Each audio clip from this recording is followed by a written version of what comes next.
Hello दोस्तों, आज हम करेंगे मैथ के महत्वपूर्ण प्रश्न को हल। क्वेश्चन में दिया है कि एक संख्या अपने 20% से 40 ज़्यादा है, तदनुसार वह संख्या क्या है। तो यहाँ पर प्रश्न में दिया है कि जो एक संख्या है, संख्या नहीं दी हुई लेकिन संख्या के बारे में बताया गया है कि जो ये संख्या है वो अपने 20% से 40 ज़्यादा है। तो यहाँ पर हम मान लेते हैं कि जो कोई संख्या है वो क्या है, 100 यूनिट है। तो यहाँ पर हम संख्या को मान रहे हैं 100 यूनिट। अब प्रश्न में दिया है कि जो संख्या है, यहाँ पर हम एक इक्वेशन बना रहे हैं कि जो संख्या है वह अपना 20% यानी कि स्वयं का 20% से 40 ज़्यादा है, यानी कि 40 अधिक है। तो यहाँ पर आपको इस तरह से समझना है कि संख्या के बारे में बताया गया है कि जो संख्या है वह स्वयं का 20% से 40 ज़्यादा है। तो संख्या क्या मानी है हमने, संख्या मानी है 100 यूनिट। तो हम संख्या के स्थान पर लिख देंगे 100 यूनिट। और स्वयं का 20%, यहाँ पर बात किसकी हो रही है, संख्या की हो रही है। और संख्या का 20% यानी कि 100 यूनिट का 20% कितना हो जाएगा, 20 यूनिट हो जाएगा। और प्लस कितना है, ये 40 है।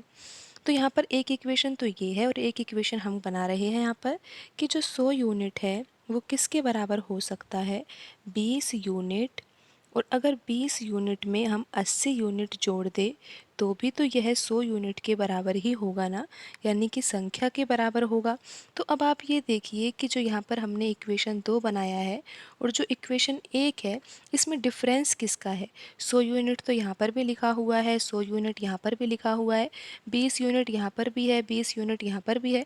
यहाँ पर एक डिफरेंस आपको ज़रूर दिखाई दे रहा होगा कि 80 यूनिट यहाँ पर दूसरे इक्वेशन में लिखा हुआ है और पहले इक्वेशन में 40 लिखा हुआ है। तो 80 यूनिट किसके बराबर है, 80 यूनिट है 40 के बराबर। तो यहाँ से हम 1 यूनिट की वैल्यू निकाल लेंगे। यहाँ पर 80 यूनिट किसके बराबर है, 40 के बराबर है। और 1 यूनिट किसके बराबर होगा, 1 यूनिट होगा 40/80 के बराबर। और हमें वैल्यू निकालनी है संख्या की, और संख्या हमने मानी है 100 यूनिट।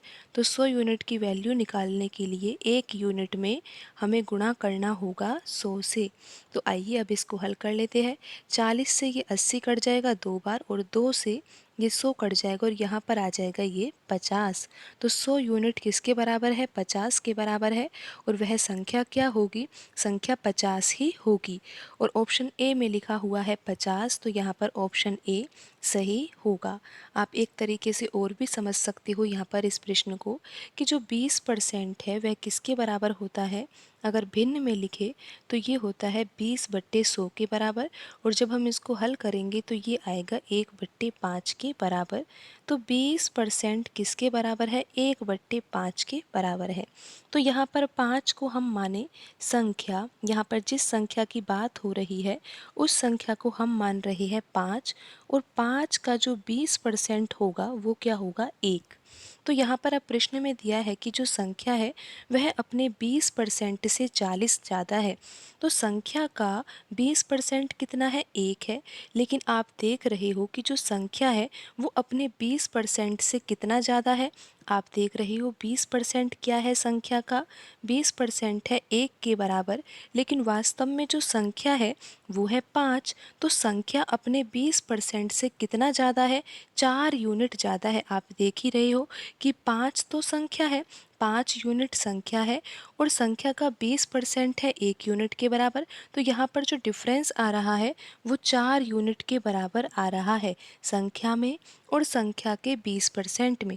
लेकिन यहाँ पर जो प्रश्न में दिया हुआ है वो किसके बराबर दिया हुआ है, 40 के बराबर दिया हुआ है।